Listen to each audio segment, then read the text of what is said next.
wassalatu wassalamu ala sayyidina Muhammadin Mustafa wa ala alihi wa sahbihi ahli sidqi wal wafa. Asyhadu an la ilaha illallah wahdahu la syarika lah wa asyhadu anna Muhammadan abduhu wa rasuluhu la nabiyya ba'dah. Allahumma fassalli wa sallim wa karrim wa azim ala sayyidina Muhammadin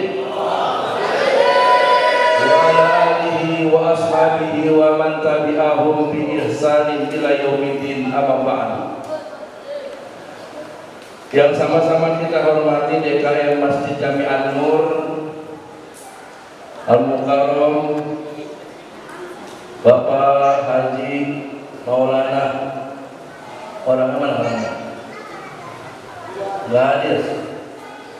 Yang sama-sama kita hormati Bapak Taufik Umar, Bapak RT 06, RT 07, dan bapak-bapak yang lainnya.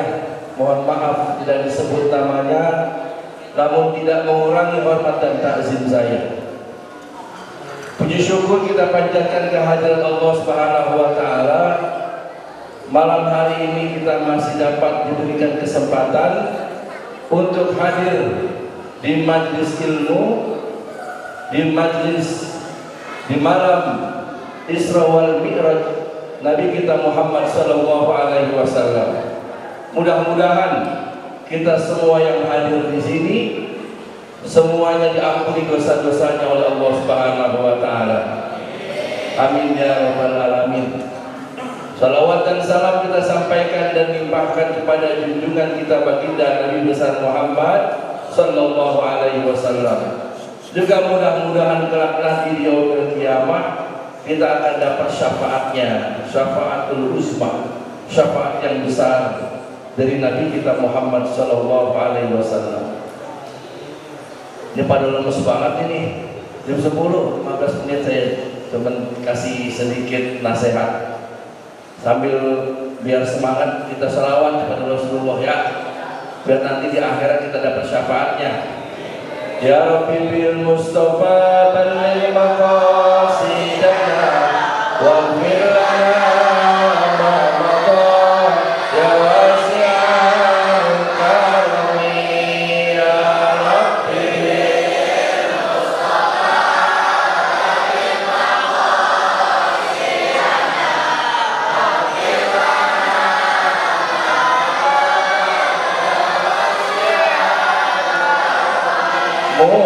Muhammadun Sayyidun Kaunaini wa Thaqalaini wal Fariqaini min Urbin wa min Najami.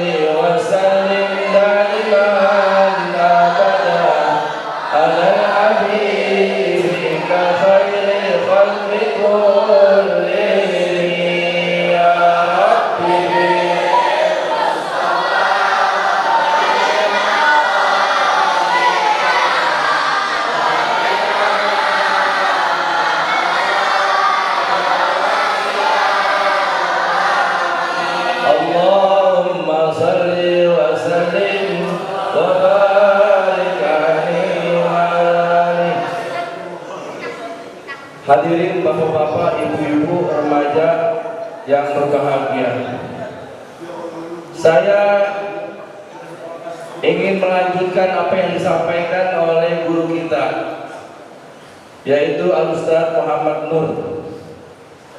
Beliau ini adalah pimpinan dari majelis remaja yang setiap malam Selasa, betul ya Ustaz ya?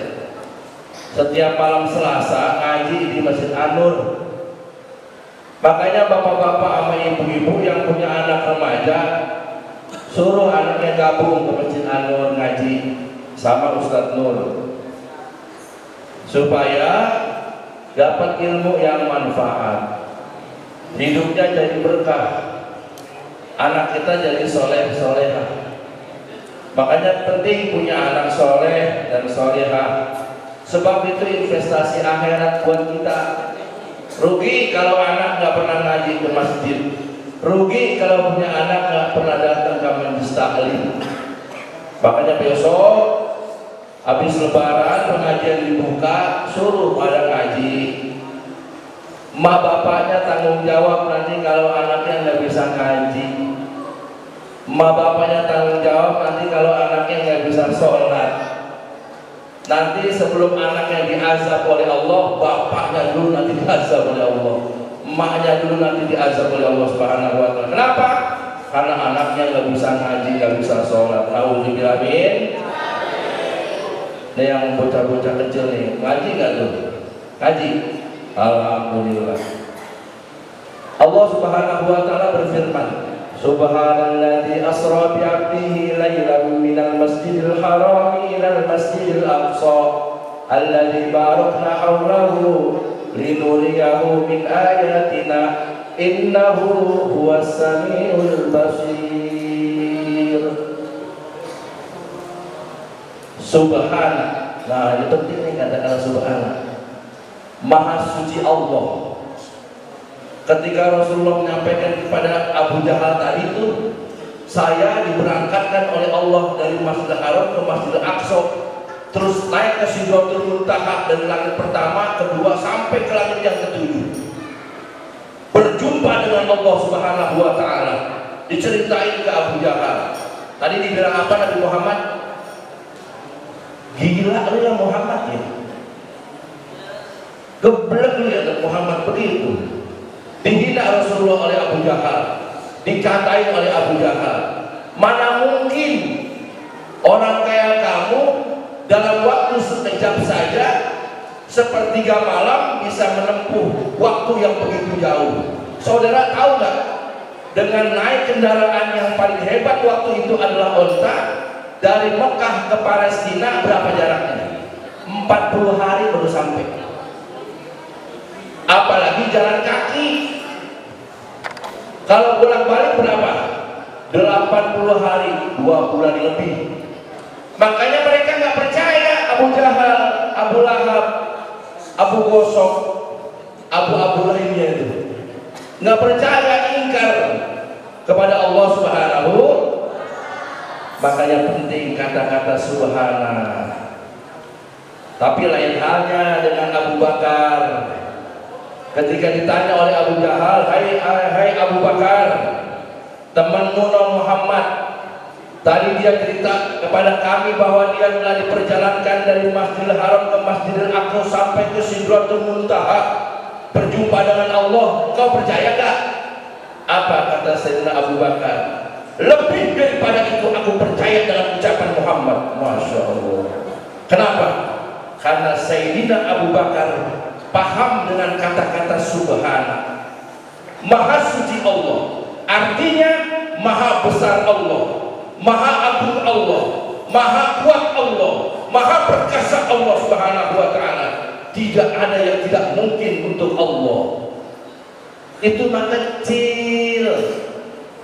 Perjalanan dari Masjidil Haram ke Masjidil Aqsa itu kecil kata Allah. Lebih daripada itu Allah bisa, Allah sanggup mematikan orang yang hidup, Allah bisa menghidupkan orang yang sudah mati, Allah bisa. Bahkan burung-burung yang sudah hancur tulang belulangnya, sudah terlepas dari bagian tubuhnya, Allah persatukan kembali. Itu hal yang kecil bagi Allah. Innama amruhu idza arada syai'an. Masya Allah. Nggak ada yang sulit bagi Allah, gampang, enteng, ringan. Sayyidina Abu Bakar nggak kaget. Kenapa? Karena dia paham kata-kata subhana. Maha besar Allah, maha agung Allah, maha perkasa Allah. Itulah imannya Sayyidina Abu Bakar, saudara-saudara sekalian. Makanya iman Sayyidina Abu Bakar kalau ditimbang sama iman kita nih yang ada di sini, jangankan iman kita yang ada di sini nih, imannya orang-orang beriman yang ada di dunia ditimbang oleh imannya Sayyidina Abu Bakar, masih beratan imannya Sayyidina Abu Bakar.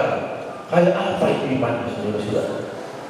Sampai-sampai Sayyidina Abu Bakar itu sahabatku yang paling cinta dengan umatku, yang paling sayang dengan umatku adalah Sayyidina Abu Bakar.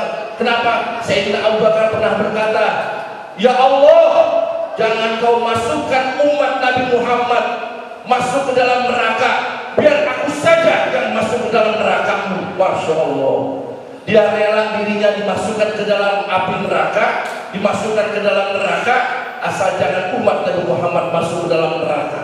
Begitu sayangnya beliau kepada kita. Itu baru sahabatnya.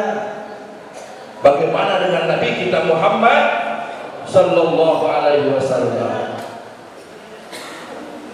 Sayyidina Abu Bakar paham kata-kata subhana, maha suci Allah. Makanya jangan heran kalau ada sesuatu yang tidak masuk ke akal kita. Jangan heran, itu kehendak Allah Subhanahu wa ta'ala. Peristiwa Isra wal Mi'raj itu kalau diterima otak, terlalu kecil otak kita, terlalu sempit otak kita memahami Isra wal Mi'raj. Makanya pakai iman. Sayyidina Abu Bakar menafsirkan kata-kata subhana gampang, ringan bagi Allah Subhanahu wa ta'ala. Sampai satu ketika ayat ini dilanjutkan, subhanalladzi asra bi 'abdihi lailan minal masjidil harami ilal masjidil aqsa alladzi barakna haulahu linuriyahu min ayatina. Allah tunjukin tuh tanda-tanda kebesarannya, tanda-tanda kebesarannya. Allah perlihatkan kepada Nabi kita Muhammad. Apa di antaranya?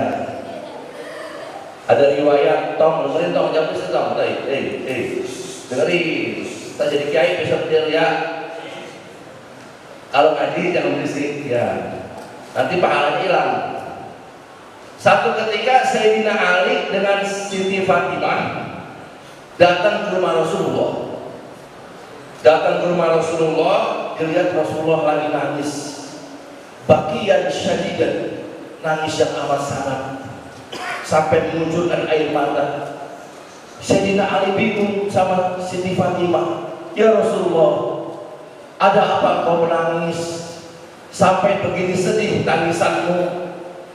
Kemudian duduklah Sayyidina Ali dengan Siti Fatimah. Rasulullah bercerita, "Aku kemarin diberangkatkan oleh Allah, diperjalankan oleh Allah dari Masjidil Haram ke Masjidil Aqsa, terus sampai ke Sidratul Muntaha. Disitulah aku diperlihatkan tanda-tanda kebesarannya. Salah satunya adalah aku diperlihatkan surganya oleh Allah Subhanahu wa ta'ala, dan aku diperlihatkan nerakanya Allah Subhanahu wa ta'ala. Yang aku sedih," kata Rasulullah, "aku lihat banyak perempuan-perempuan yang masuk dalam neraka. Laki-laki banyak apa dikit? Enggak jauh beda sama perempuan." Begitu Rasulullah cerita, "Kenapa kau nangis?" "Karena aku melihat salah satu di antara mereka itu ada yang digantungkan rambutnya oleh Allah, disiksa oleh malaikat pada saat itu." Rasul bertanya, "Man haula ya Jibril?" "Itu siapa wahai Jibril?" Kata malaikat, "Jibril itu adalah bagian contoh dari umatmu. Waktu hidup di dunia ini, perempuan ini suka membuka auratnya, suka memamer-mamerkan auratnya kepada orang yang bukan muhrimnya, diperlihatkan auratnya kepada orang lain. Kemudian nanti akan digantung rambutnya, diikat rambutnya, disiksa oleh Allah Subhanahu wa ta'ala." Makanya yang bertanggung jawab itu bapak dan suaminya. Kalau bapak punya anak, kemudian di anaknya kelihatan auratnya di masyarakat, diperlihatkan, dipertontonkan, bapaknya diam aja, anaknya belum bisa masuk ke neraka. Kalau bapaknya duluan baru bisa masuk neraka, kemudian disusul sama anaknya. Jadi perempuan gak bisa lepas daripada laki-laki, saudara-saudara sekalian. Suaminya tanggung jawab atas istrinya, yang membuka auratnya, yang memperlihatkan auratnya kepada orang yang bukan muhrimnya. Hati-hati ini. Abangnya juga punya adik perempuan, diamin aja auratnya kelihatan. Atau adik laki-lakinya punya empok perempuan, diperlihatkan auratnya, diam aja, nggak mau mengingatkan. nanti tanggung jawab di hadapan Allah Subhanahu wa taala. Diikat rambutnya, disiksa oleh Allah. Kemudian diperlihatkan kembali ada seorang perempuan yang disiksa oleh Allah Subhanahu wa taala, digantung buah dadanya, payudaranya digantungkan. Kemudian disiksa oleh Allah Subhanahu wa taala. Rasul tanya, "Man haula ya Jibril?" Siapa itu wahai Jibril? Begitu berat siksaannya, begitu dahsyat siksaannya. Kata Jibril, ini orang waktu di dunia enggak puas dengan suaminya, dia selingkuh dengan laki-laki lain. Inilah siksaan bagi orang-orang yang suka perempuan berbuat dosa kepada suaminya. Suka selingkuh padahal sudah punya suami.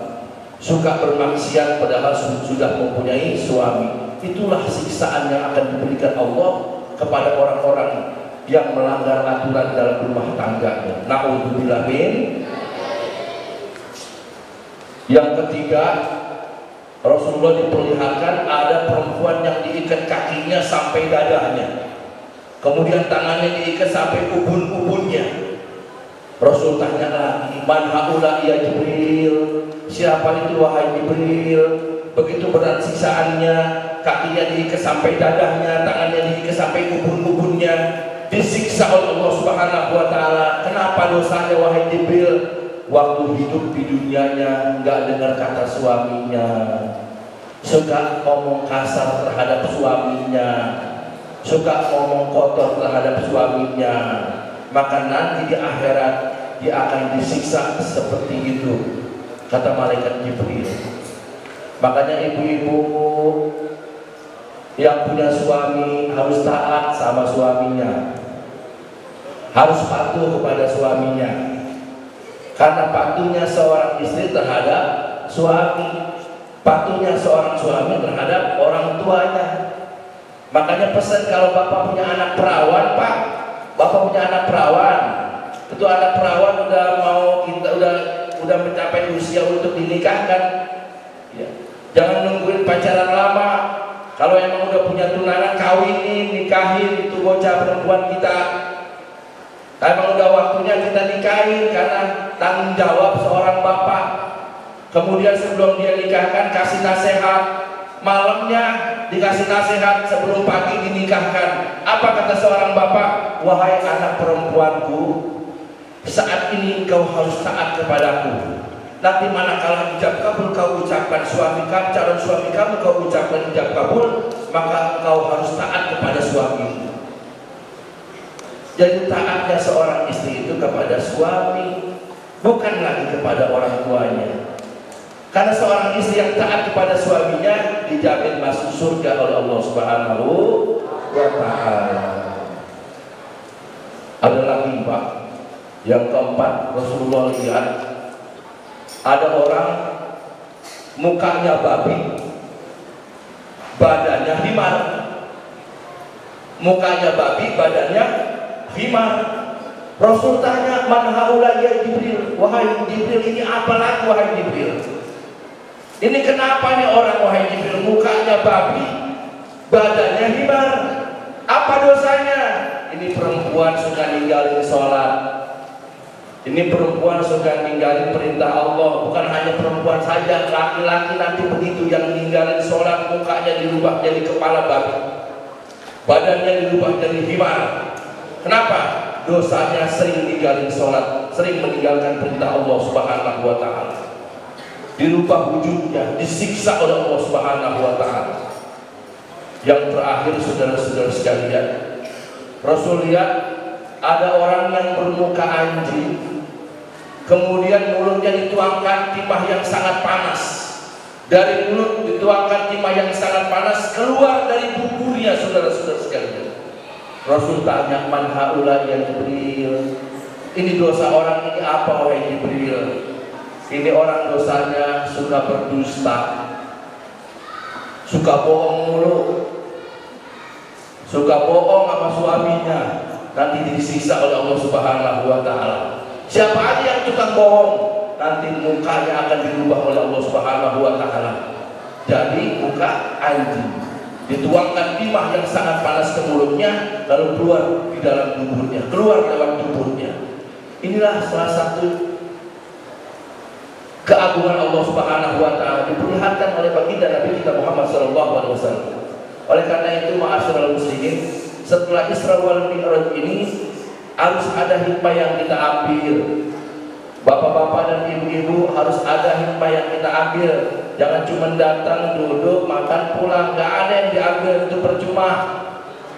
Kita ambil apa yang disampaikan oleh guru kita Ustaz Muhammad Nur, ambil hikmahnya, ambil pelajarannya, kita praktekkan dalam kehidupan kita. Oleh karena itu, saudara-saudara sekalian, mari kita baca Fatihah. Karena udah jam 10 lewat 2 menit, kita baca Fatihah khususnya untuk guru kita. Mudah-mudahan Allah sehatkan badannya, Allah panjangkan umurnya, Allah murahkan rezekinya, Allah berikan keberkahan dalam hidupnya di dunia wal akhirah. Juga kepada pengurus-pengurus DKI Masjid An-Nur, Allah berikan sehat wal afiat, Allah panjangkan umurnya, Allah murahkan rezekinya, bisa menjaga amanah dari umat. Ala hazimiyah wa likulli niyatin sholihah wa ila hadratin Nabi al-Fatihah. A'udzu billahi minasyaitonir rajim. Bismillahirrahmanirrahim.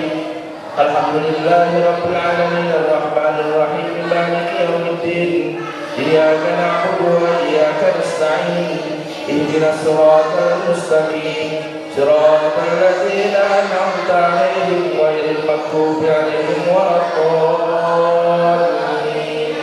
Amin. Sekian, terima kasih. Assalamualaikum warahmatullahi wabarakatuh.